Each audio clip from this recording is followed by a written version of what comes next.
Gallery furniture and appliances Eramallur 45-ാം വാർഷികത്തോടനുബന്ധിച്ച് ഓഫറുകളുടെ മഹാവിസ്മയം. ബെഡ് ഒന്നിനൊന്ന് ഫ്രീ. സ്റ്റീൽ അലമാര 5500 രൂപ മുതൽ. സെറ്റി സെറ്റ് 7500 രൂപയ്ക്ക്. സ്പ്രിംഗ് ബെഡ് 6750 രൂപ. വുഡൻ അലമാര 23000 രൂപയ്ക്ക്. എല്ലാ ഗൃഹോപകരണങ്ങൾക്കും ഫിനാൻസ് സൗകര്യം. 20000 സ്ക്വയർ ഫീറ്റിൽ ഗൃഹോപകരണങ്ങളുടെ Rajdhani gallery furniture and appliances, Saniya തിയേറ്ററിന് എതിർവശം, എരമല്ലൂർ. അവർ sister concern grand furniture mart, Eramalloor. 45 വർഷത്തെ പാരമ്പര്യമാണ്. ഭൂതത്താൻകെട്ട് വടാട്ടുപാറ റോഡിൽ കാട്ടാന ഭീഷണി. യാത്രക്കാർ ആശങ്കയിൽ.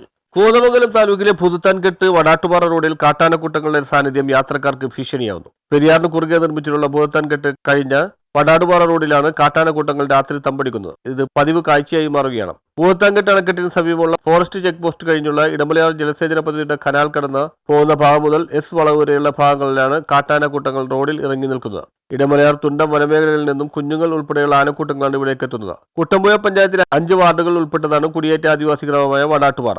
ഇവിടേക്കും ഇടമലയാർ ജലവൈദ്യുതി പദ്ധതി പ്രദേശത്തേക്കും എത്തുന്നതിനുള്ള യാത്രാമാർഗമാണ് ഈ റോഡ്. കാട്ടാനശല്യം രൂക്ഷമായതോടെ സമീപ പട്ടണമായ കോതമംഗലത്ത് തൊഴിലിനും മറ്റാവശ്യങ്ങൾക്കും എത്തുന്നവർ രാത്രിയായാൽ ഭീതിയോടെയാണ് ഇതുവഴി കടന്നു പോകുന്നത്. ഈ സാഹചര്യത്തിൽ യാത്രക്കാരുടെ സുരക്ഷ ഉറപ്പാക്കാൻ ആനക്കൂട്ടങ്ങൾ എത്തുന്ന ഭാഗത്ത് ഫെൻസിംഗ് സംവിധാനം ഏർപ്പെടുത്തണമെന്ന ആവശ്യമാണ് നാട്ടുകാർക്കുള്ളത്. News bureau, Kothamangalam.